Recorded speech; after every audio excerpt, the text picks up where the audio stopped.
Assalamualaikum warahmatullahi wabarakatuh.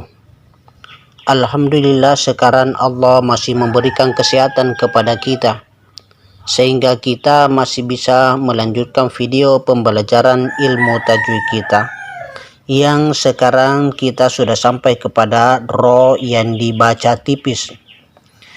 Jadi ro itu terkadang dibaca tebal dan juga terkadang dibaca tipis. Dan pada pertemuan kita kali ini kita akan membahas ro yang dibaca tipis. Tapi sebelum kita melanjutkan dari pembahasan ini, maka tak lupa saya mengucapkan banyak terima kasih kepada yang menonton, yang membagikan, yang memberikan like dan komen, dan memberikan dukungan berupa subscribe. Bagi yang belum subscribe, saya mengucapkan banyak terima kasih, dan semoga Allah Subhanahu wa Ta'ala menilai sebagai ibadah dan diberikan balasan yang lebih baik. Ya, baik ya, kita memulai saja dari nomor 1. Ya, bagi yang pertama, ro dibaca tipis itu kalau berharokat kasrah. Ini ro bukan menjadi ri tapi ri. Caranya membaca min syarri ma khalaq, bukan min syarri, tapi min syarri ma khalaq. Seperti itu. Baik, kita lanjut lagi pada bagian yang kedua. Jadi sekarang kita lanjut pada bagian yang kedua. Ro bisa dibaca tipis bila sukun atau dimatikan karena wakaf dan didahului kasrah. Ini yang dimaksud. Ro ini bisa dibaca tipis kalau disukun atau dimatikan karena wakaf. Berarti wakafnya di sini, berhentinya di sini, dan didahului kasrah. Ini yang mendahulunya. Jadi kalau modelnya semacam ini, maka kita membaca huruf ro itu dengan wakaf, maka itu harus tarkik atau tipis. Caranya membaca ir, bukan iru, tapi ir, bukan iru. Ya, baik, kita baca dulu. Yauma tublas sarair. Seperti itu. Yauma tublas sarair.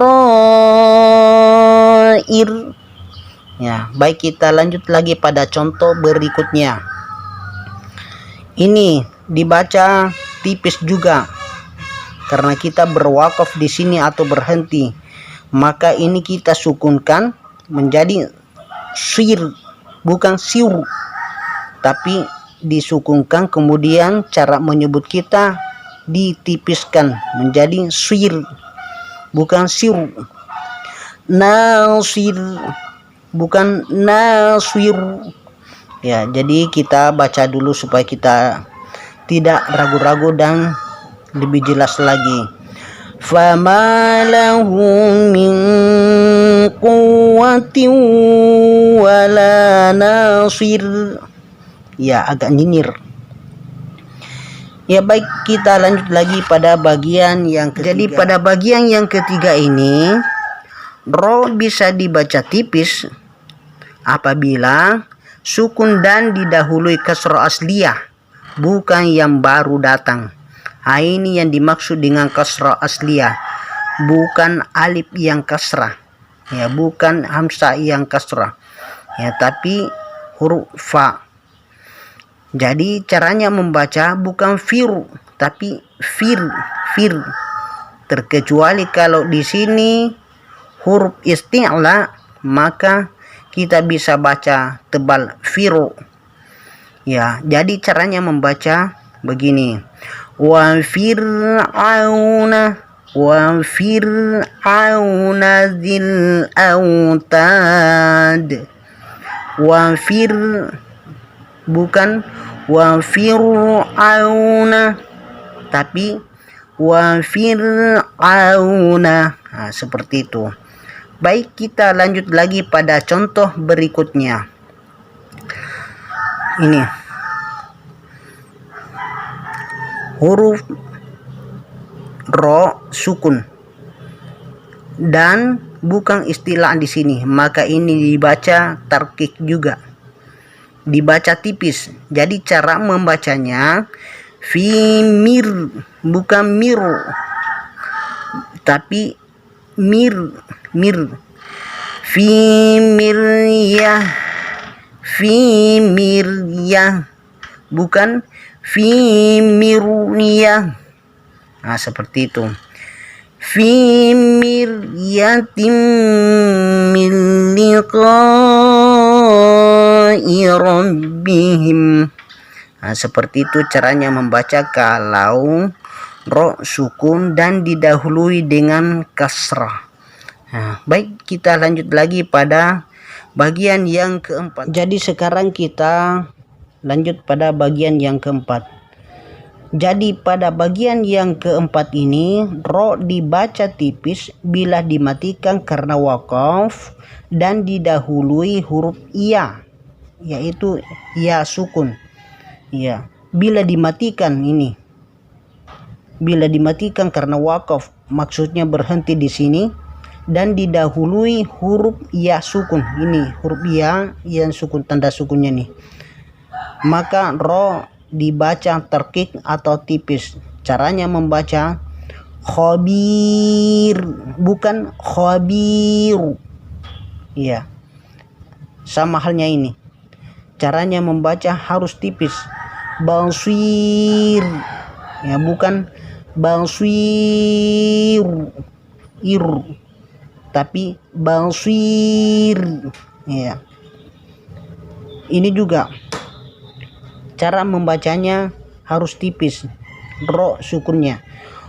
Khair, akan nyinyir khair dan bukan khair. Nah, seperti itu. Jadi sekarang kita lanjut lagi pada bagian yang kelima.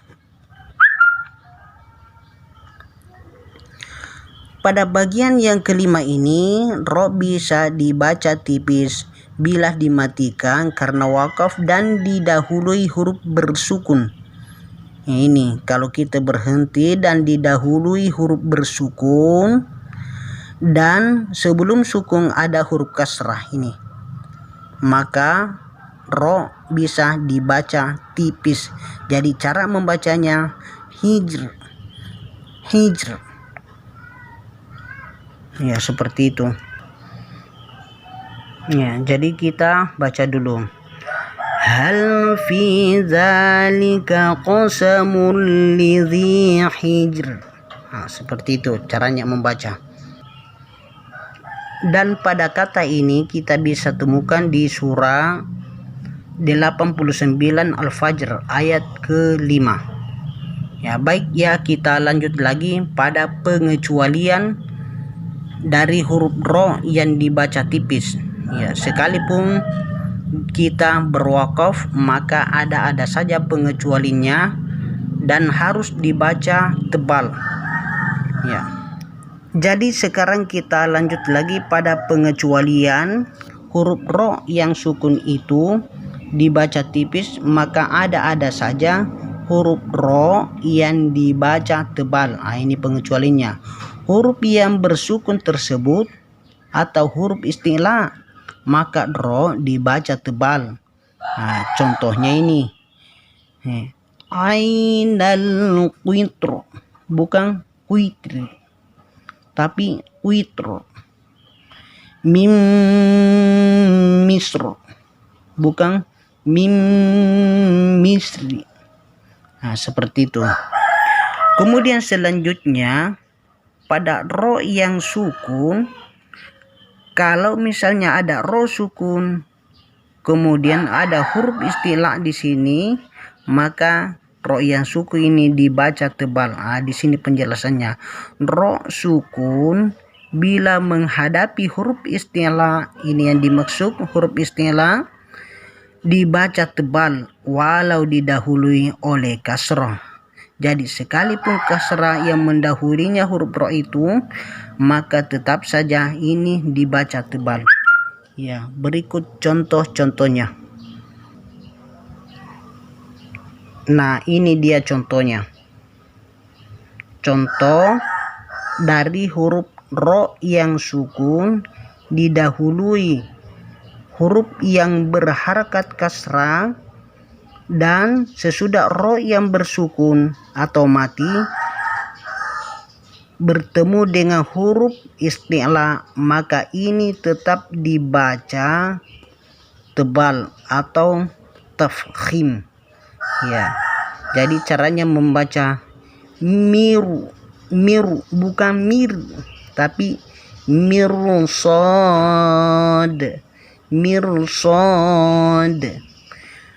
Inna rabbaka labil mirsad.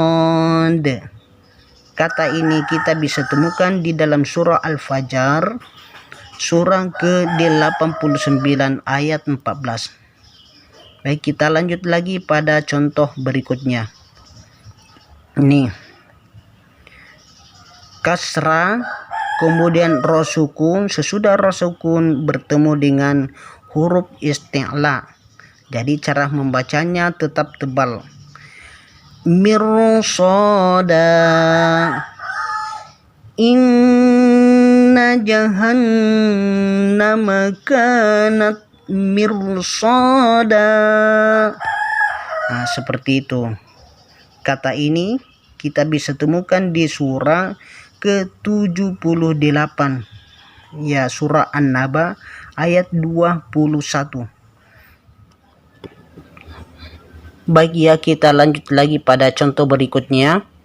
Di sini ada lagi huruf ro sukun, tapi sebelum ro sukun ada huruf yang berbaris kasrah, yaitu huruf ko. Berbaris kasrah berarti qi. Maka kita baca dengan tebal karena sesudah huruf ro sukun ini ada huruf isti'la. Nah, jadi kita membaca dengan bacaan tafkhim atau tebal. Caranya membaca qir to qir, ya bukan qir tapi qir, bukan qir to tapi qir tosin, qir tosin. Ya, pada kata ini kita bisa temukan di surah Al-An'am ayat ke-7. Ya, surah ke-6 Al-An'am ayat ke-7. Baik ya, kita lanjut lagi pada contoh berikutnya,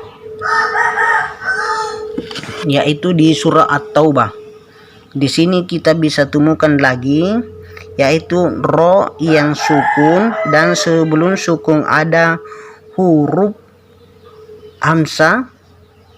Ya, ada huruf hamzah dan dia berbaris kasrah. Maka kita baca dengan tebal. Sesudahnya ada huruf isti'la, maka cara kita membaca harus isti'la. Jadi caranya membaca wa irsada, ya bukan wa irsoda tapi wa iru. Kita harus membedakan iru. Nah, seperti itu. Ya, jadi pada kata ini kita bisa temukan di surah ke-9 surah At-Taubah ayat 107. Baik ya, kita lanjut lagi pada contoh huruf ro yang sukun dan sebelumnya berharokat kasrah. Nah, ini kata ini bisa kita baca dengan tipis dan juga bisa dibaca dengan tebal. Bisa dibaca fir, bisa juga firu. Ya, sehingga disebut dengan jawazul wajahaini, mempunyai dua wajah. Ya, terkadang ya bisa dibaca tipis dan juga bisa dibaca tebal. Ya, boleh pula dibaca dengan tipis ini kalau ini. Ya, baik kita praktek dulu membaca dengan membaca bacaan yang tipis. Kullu fir, ya. Kullu firqin kattawdil azim. Ya. Sekarang kita tebalkan. Kullu firqin kattawdil azim. Nah, seperti itu. Pada kata ini kita bisa menemukan di surah ke-26 surah Asy-Syu'ara ayat 63. Ya. Jadi sekarang kita lanjut pada bagian C, yaitu contoh ro yang dibaca tebal. Ya. Pada contoh ro yang dibaca tebal ini kita bisa menemukan penjelasannya. Ya, ro sukun dibaca tebal bila didahului hamzah wasol walau harokatnya kasroh. Jadi kalau misalnya ada hamzah di depannya, maka ro ini tetap saja dibaca tebal. Ya. Sebab kasrohnya bukan asli tapi baru datang. Ya, jadi kalau misalnya ada hamzah di sini, maka itu ro sukun tetap dibaca tebal sekalipun harakat kasrah dan bukan huruf isti'la sesudah ro. Ya, misalnya ini kita tidak boleh membaca tapi irji' ilaihim. Pada kata ini kita bisa menemukan di dalam surat ke-27 An-Naml ayat ke-37. Ya. Saya kira demikian. Assalamualaikum warahmatullahi wabarakatuh.